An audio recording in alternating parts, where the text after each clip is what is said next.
Hello, and welcome to my YouTube channel, Reading Little Blue Books Out Loud While Stoned.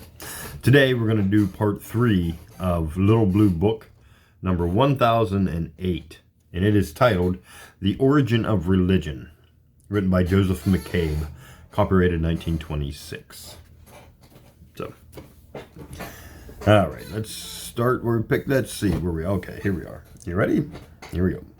The Polynesians of the Pacific Islands are a very much higher race, and are believed to be related to the Europeans. I leave them to the next chapter. There is, however, one detail that may be mentioned here. This word for soul is not shadow, but when a man dies a violent death, they spread a white cloth on the ground, and the first ant that crosses it is said to be the man's shadow. It is buried with him. Here again, the idea of soul becomes connected in an ancient practice with shadow. But the next level above the Malaysians is that of the African black, or of the Sudanese Negroes in particular. And here we get striking confirmation of our theory. Gods are now common, and it is equally common to find that they are regarded as the spirits of glorified ancestors. One of the most noted writers amongst the early missionaries, D. MacDonald, said, "The spirits of the dead are the gods of the living." And the anthropologist, Dr. A. H. Keane, tells us that this formula applies equally to the Sudanese natives of Upper Guinea and to the Bantu populations of Uganda, the eastern coastland of Darmaland. I have summarized in my larger work a great deal of the best literature about African religion, and it is impossible even to give a summary of the summary here. Moreover, a good deal of the material belongs to the next chapter, for it is mainly in Africa that we see the rise of priesthoods, and it is the rivalries and ambitions of these priests which largely turn lesser spirits into greater and greater spirits into gods. Apart from the natural influences which we have described, it may be said that it was the priest who made gods. There is, however, one more point to be considered before we close this chapter. We have covered a very great deal of the evolution of religion without mentioning the... Somebody's day just got bad. Without mentioning the deification of sun and moon and the powers of nature. What about the solar cult, or solar myth theory of religion? Well, we must be guided by the facts. When I first began to speculate on the origin of religion, it seemed to me certain that man would first deify or ascribe powerful spirits to such conspicuous bodies as the sun and moon, the storm and the fire. I now believe that all this is based on a false psychology. Primitive man was too unintelligent to speculate on causes. He began with a concrete fact, his shadow. This was not an interference, but a thing he saw. He consisted, obviously, in two parts. As his mind grew, he got the idea of a spirit part, and later, when he began to speculate on the life of nature, he put spirits into it to explain its energies and movements. The facts we have narrated prove this. It is only above the Melanesian level that we begin to get nature gods. We begin to find them amongst the Bataks of Sumatra and the Papuans, who are the Malaysians with a tincture of higher culture. The growth is more pronounced amongst the African Negroes, though even here the nature deities are of much less importance than the deified ancestors. They are very far away, and they have not the same dangerous interest in the life of men. The higher the tribe, the greater the nature god becomes.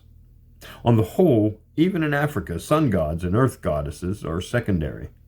Amongst the American Indians and others, the nature gods were much more important. But here we are dealing with a higher level, a later stage of religious evolution.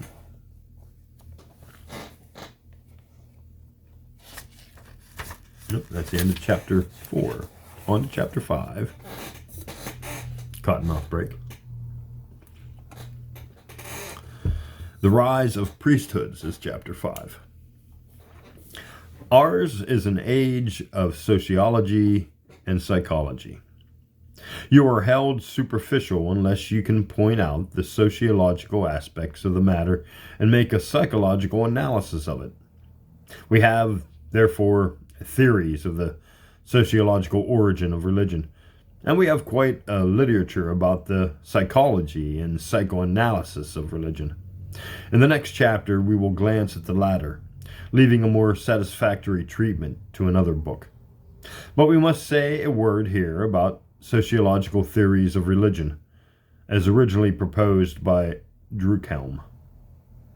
We saw that Sir J. G. Fraser, one of the most influential writers on religion, regards it as derived from magic, or the failure of magic. It is sometimes put that magic in the earlier ages of man was the religion of the individual, and that as social evolution proceeded, religion became the magic of the social group. There seem to be two different errors in this. First, magic, we saw, did not precede religion. It develops at the same time and in the same proportion. Secondly, religion, the facts have shown us, grew out of individual experiences, not out of social influence. But we have now reached a human level at which the growth of social life does react on the evolution of religion. Social life always means the division of labor, the increase of experts and middlemen. Moreover, with the rise of agriculture, which is unknown to the lowly people we first studied, the course of nature becomes a matter of grave anxiety. Will the rain fall in due season? Will the spirits of the trees and the corn bring forth their usual abundance? Disease also is now thought to be due to spirits. In fact, since spirits are everywhere, in the shark and crocodile as well as the clouds and trees, a man has a frightful lot of potential friends and enemies to concern himself about.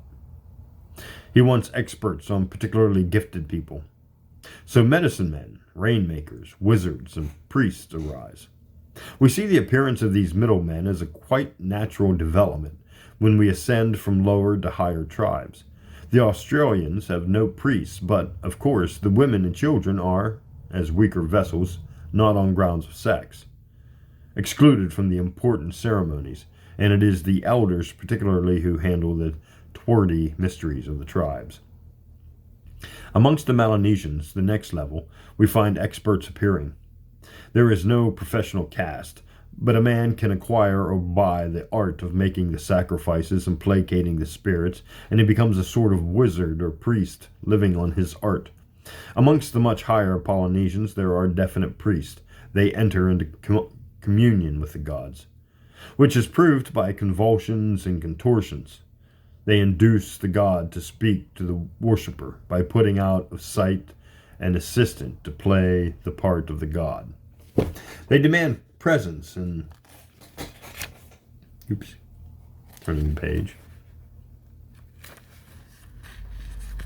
They demand presence in the name of the god. Priestcraft is as old as priesthood. In Africa, the various tribes are at very different stages of development, and nearly the whole evolution of religion can be illustrated from them. Ages ago, we saw the first wave of human distribution flowed partly into Africa and the Bushmen, if not the pygmies of the Central Forest, and surviving portions of this earliest invasion. The Hottentots are a mixture of Bushmen and Kaffirs, and their ideas came between the two, but as their beliefs and practices are a blend, not a natural development, we cannot infer much from them. Then there are the great mass of the Negroes, Sudanese, and the Bantu. But they have made very varied degrees of progress according to their respective degrees of isolation or contact, and we get most useful information about religion from the many books that have been written about them. In particular, we get most interesting glimpses of the process of gods and priests, The gods of Africa generally are, as we said, glorified ancestors. In fact, it is often a question of a name whether you call them gods or not. One missionary calls the great spirit of a tribe a god and asks us to see how all peoples believe in God. Another missionary scornfully says that these heathen are merely honoring the ghost of some dead grandfather or grandmother. But a few details about the lower and more primitive tribes will be most instructive, and the reader must remember that here, as elsewhere, the full details of the authorities will be found in my Growth of Religion. He loves to promote his books. We have, for instance, 3 expert studies of the natives of the Gold and Slave Coasts by W.A.B. Elias. And these natives differ just sufficiently from each other to illustrate the evolution of religion. The first book, The Titshi-Speaking Peoples of the Gold Coast, describes the lowest Sudanese Negroes, including the Ashanti spirits, are located by these men in the whole of nature, the storm, the earthquake, the forest, the river, the lake, disease, etc. And they are generally malignant. It is therefore more important to a man to be on good terms with these spirits, which make life one perpetual round of dangers for him. And so there are swarms of priests corresponding to the swarms of major spirits. They offer the sacrifices. They get the peace and security and prosperity for a man. They receive and exact generous payment. And Mr. Ellis shows very clearly how it is that men come more and more to believe in the malignancy of spirits and the terror of religion. The priests, in their own interest, exaggerate the fiendish character of the spirits. The belief in this is, he says, steadfastly kept up by the priests and the priestesses for their own ends. There are a few private or domestic spirits to which you may yourself sacrifice, but the more important and really dangerous spirits insist, through their priests, that only the expert must sacrifice to them and must be well paid. The great nature spirits, including the Lord of the sky and of the rain, Bobowisi, is not feared. It is the similar spirits so close at hand and watching every step that one has to fear. Most of these are, Mr. Ellis says, clearly the product and result of priestcraft. A man does not now merely worship an ancestor. He sets up an image or a curious stone and employs a priest to get a spirit to enter it. That is his private god, and he may sacrifice to it. But far more important are the spirits which command the veneration and extort the fear of groups, a sort of beginning of sects or churches. On the goodwill of these everything depends. They are created by the priest, and the priest has a strict monopoly on the cult. He practices conjuring, ventriloquism, and all sorts of tricks to deceive the natives into thinking that he is on intimate terms with the spirit. The natives of the Slave Coast are a little further evolved, and they illustrate the further development of religion. This little spirit... All right, let me get back to where I was. Sorry, I was moving something. Slave Coast are a little further evolved, and they illustrate the further development of religion. The little spirits become of less importance. The greater spirits occupy the attention of the Negroes more and more. The really greatest spirit, Mawu, the god of sky and rain, is still not dreaded. He is a sort of good-natured father in heaven. The god of lightning is much more important, for much damage is done by lightning in the region. So his priests and priestesses, who are wives of the god, rise in importance. When a man's hut has been destroyed by lightning, these priests or priestesses come along and examine the ruin. Secretly, they are all expert conjurers. They slip a flint arrow into the heap, and they then produce it to the wondering natives as proof that the catastrophe was an act of God. Then there is a phallic deity, And we must note that this is about the level where the phallic element enters religion. The natives delight in erotic dreams, and the priests keep them on good terms with the god of love. The sex organ is carved everywhere. Beyond these three major spirits are the usual legions of spirits of dreaded animals, of fire and river, forest and harvest, disease and childbirth, and so on. What interests us most is that some spirits are rising out of the primitive crowd to the position of something like gods.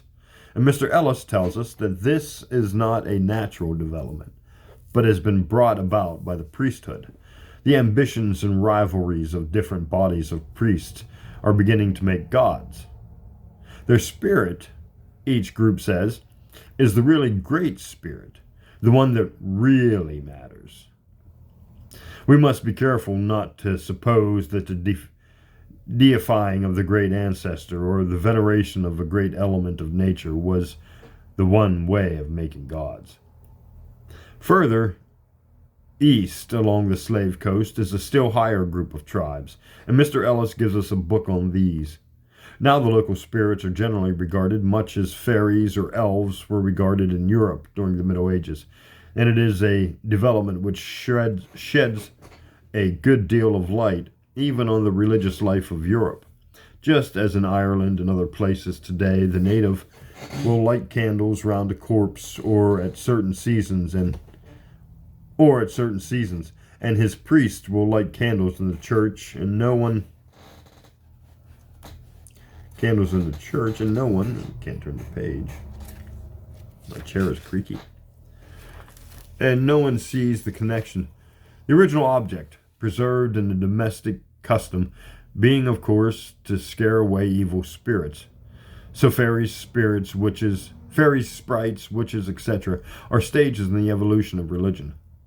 The original local spirits of well and forest and nature generally have become mere sprites. Elves, hobgoblins, fairies, the little folk, and so on, where the population remains primitive, as in rural Ireland, they are still held to be very mischievous, if not malignant. But the priests of higher religions frown on them, and in the end deny them. Witches, the real witches, male and female, of medieval Europe, are, on the other hand, representatives of a later stage of European religion. We shall see in a later Little Blue Book that they were organized and devoted adherents of the old pagan religion. We see all these developments, or rather interferences by the priest with development in the African and other tribes. In this second group of tribes of the Slave Coast, close to but higher than the others, we learn of very significant advances. The god of love, the black one, has now become a goddess, and is really the Mother Earth goddess. It is one, as we shall see, of the most fascinating and most important developments of religion before the great ethical religions arise, and, in fact, we can trace its influence right into these. Evidently, priestesses of Mother Earth and priestesses of the phallic god have combined. The fertility of the earth makes this easy. In fact, this last group of Slave Coast Negroes show in many ways how religion advances to polytheism and in the direction of monotheism. The priests work out elaborate myths about the great spirits. They are now related to each other as husband and wife, brother and sister, and so on.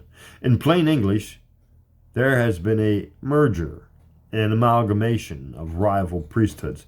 We are moving toward Egyptian, Greek, and Roman religion.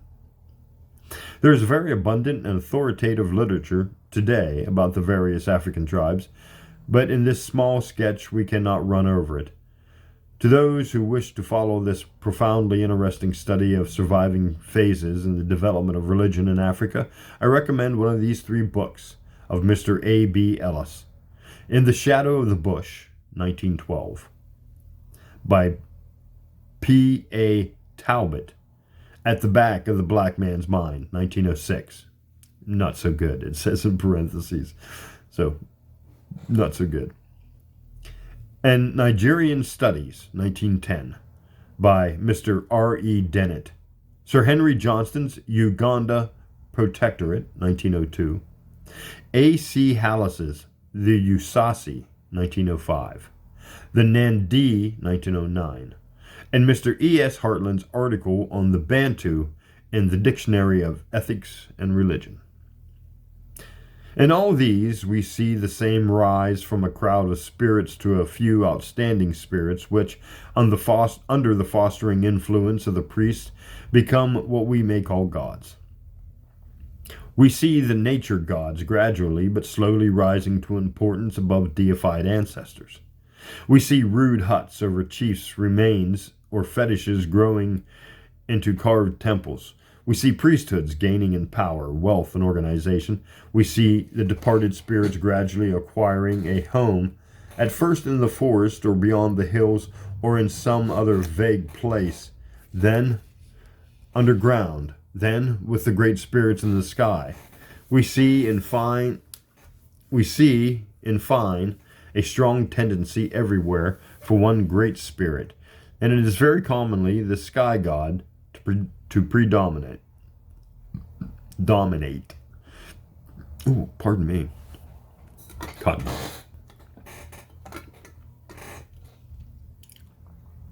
The whole story of man's religious evolution lies before us, not in a dead and speculative chronicle, but in living remnants of the various ages through which the race has passed.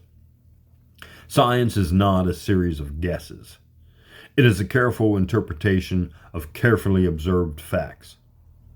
In my larger work, I have then compared the phases of religious evolution which we find amongst other backward people of the earth, the Eskimo and the Americans, the Asiatics, and the ancestors of the European nations of today. Here, I can only summarize the lessons. It is a mistake, as I said, to try to find one route or one line of evolution. As to the first beginning of religion, the belief in survival or spirit, I find nothing to contradict the very definite theory which the most primitive people suggest to us. At the most, one may think that dreams were the matrix in some cases, but the general truth seems to be that man's shadow made him think that he consisted of the two elements, which we now call body and soul. However, I have said that this is not the general opinion, and I have given the other theories. From that level, when man begins to see shadows or spirits in the whole world about him, we must not look for a uniform development. The general tendency is, as we saw, that when men organize in tribes and have chiefs, the spirit of the chief is still outstanding after death. Any number of gods can be proved to be glorified ancestors, even in the religions of historic times. And from the rude huts or stones over the remains of the chief, temples gradually develop, with sacrificial altars and with organized bands of priests and priestesses. At first, a priest is very apt to be a wizard or a chief. But there are two separate developments. Nature itself begins to command primitive man's attention. Rain becomes extremely important, and the sky god is correspondingly important. Thunder must come from a very powerful spirit, and the lightning that goes with it tells of an angry spirit that must be appeased. The intense sun and the mysterious moon, the elements of fire and water, the trees and crops which die and rise again every year, the storm, the river, all must have great spirits. More ancestors get displaced by these deities. The frenzy and thrill of sex pleasure must have its own spirit or god. In fine, Mother Earth, who feeds all and by her annual fertility encourages and inspires sexual love, a Father Sky who pours beneficent rain on all or roars angrily in the thunder, tend to rise above all others, and their priests aid the advance towards monotheism, which means, on that side, monopoly. We are in the world of the early Hindu and early European and other religions. We are at the threshold of civilization, the great religions of which will be described in a later book. And that's the end of chapter 5. On to chapter 6, the final chapter in this book. And we're going to hydrate. The psychology of religion.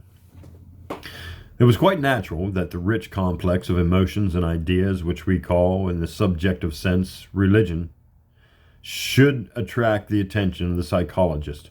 Religion as a body of beliefs about another world is interesting. Religion as a human development, a dominating element of the life of man for ages, is a fascinating study. The evolution of religion, which we have shortly traced by means of savage tribes, which preserved primitive stages, in the last few chapters must have spread over 100,000 years or more. But religion as a frame of mind, as an instinctive attitude of man toward the universe, as an eternal and indestructible urge of mind and heart to something beyond the visible, seems to many the most fascinating subject of all. In the recent development of psychology, attention has been especially drawn to psychoanalysis, or the analysis and interpretation of our conscious life, largely by means of the influences which rise into it, color it, and distort it from the subconscious depths below. Religion offered a field of exceptional interest to the psychoanalyst, and he has made reflections on it which are understood to be very novel and profound. To many of us, it seems that most of this is neither new nor profound. New words do not necessarily mean new ideas, and obscure words do not always mean depth of thinking. I am familiar with the psychology, I would rather say the mind, of the most interesting religious type. The neurotic young lady in her 20s who displays a great zeal for religion. I was once a priest of the Roman Church, and scores of these ladies bared their souls to me at great length.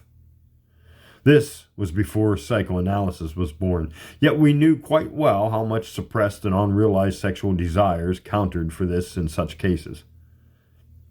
No one knows this better than a priest, for to him, in the confessional, even the most virtuous young lady is free to talk about her sex emotions, or bad thoughts, as she calls them.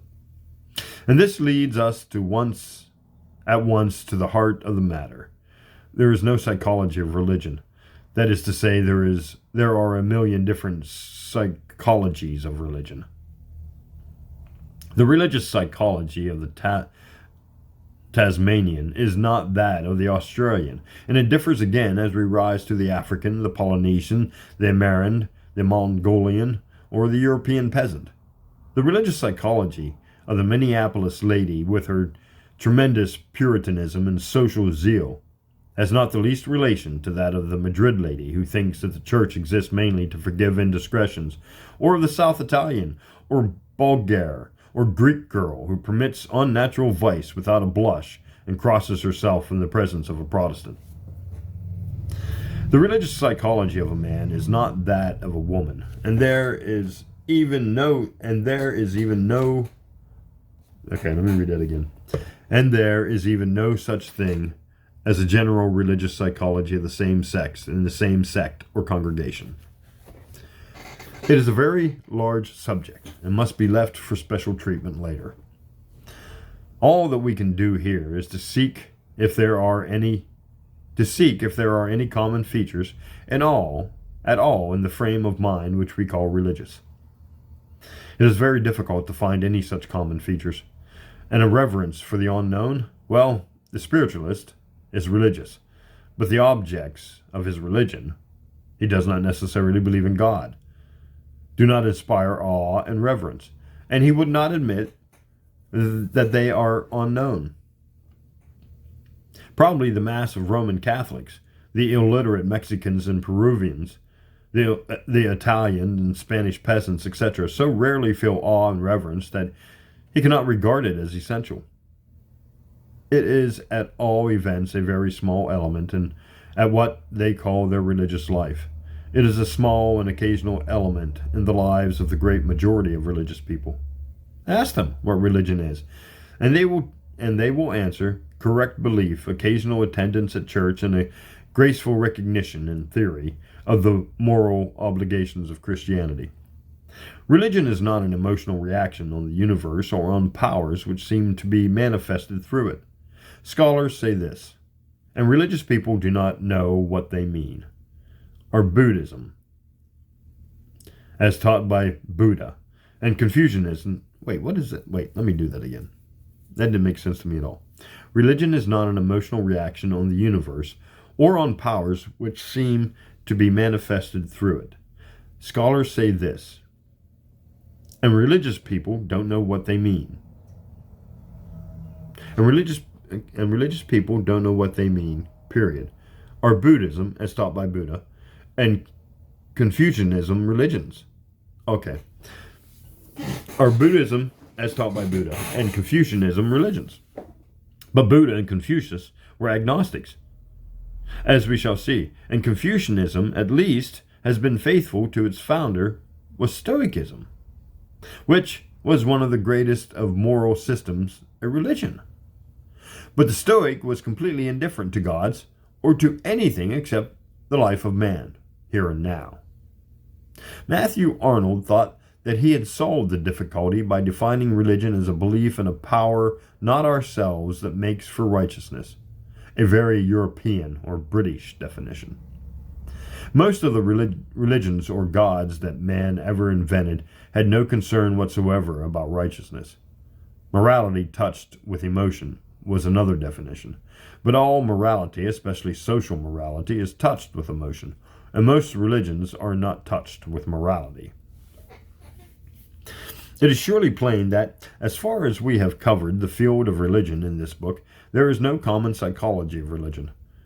The frame of mind of the first men who took their shadows to be living doubles of themselves is plain. The shadow was a fact, not a thing to emote about. In the next stage, when the shadows of all dead men hovered about the living, there was still, as some of the lowest tribes show, no particular emotion. It was a mere fact. Gradually, the belief grew that these shadows were malignant. A man rose in the morning with a headache or stomachache. One of these prowling shadows had been busy during the night. They began to be feared in time, to be appeased first by food, then by sacrifices. In this sense, fear created gods. Priesthoods arose, we saw, to help to disarm the anger of the spirits, and like doctors taking dark views of the ailments of wealthy patients, they exaggerated the malice and power of the spirits. And since there were good spirits as well as bad, the rivalry of the spirits or their priests to get more custom led on to polytheism, which means big business or trusts in the religious world. The elemental powers of nature were, we saw, the last to get any awe and reverence. As to any vague feeling or for vague impersonal powers beyond or behind nature, it is philosophers, not savages, who create that. Religion for ages was a matter of bread and butter. To live healthily and happily in this world, you wanted the favor of good spirits and the blind eye of the wicked. It had, in the overwhelming majority of cases, nothing whatever to do with morals, right up to the threshold of civilization. For 95,000 out of 100,000 years, it was a colossal illusion, imposture, waste of time and resources, and a source of needless terror. I defy anybody to say a good word for it. The world was kept back by it. What the historic religions have done and how the religious psychology changes in these, we will see later. In fine, we may now conclude definitely,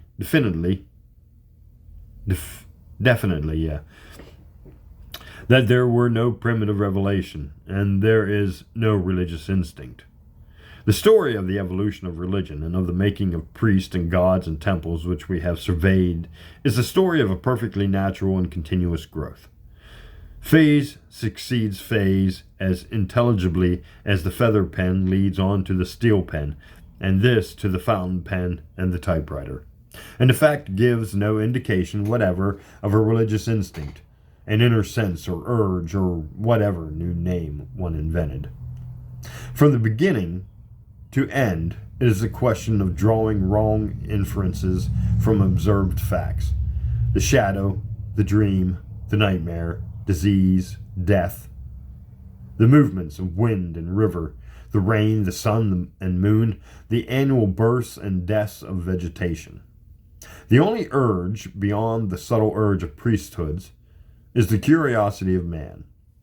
He itches to explain things from beginning to end. Religion is an explanation or interpretation of obscure and dark things. That is why it is going, and why it is that is why it is going, and why it is in conflict with science. The sun has risen, or is rising. The mountaintops are lit, and the gods have gone from them. I passed Olympus in Greece in the dark one night, but a few hours later the sun would rise, and men would know that there was no Zeus, no Athena. Their valleys still lie in darkness or semi-darkness. Religion puts its spirits there. But the sun rises higher and higher, and religion slowly departs. What an epic! If man had given to the service of man all that he has given to the gods in the last 100,000 years, where should we be today? And that is the end, I believe. Let me see. Turn a page. Yep, that is the end of Little Blue Book, number 1008, titled The Origin of Religion, written by Joseph McCabe. Copyright 1926. Thanks for listening, and join me in the next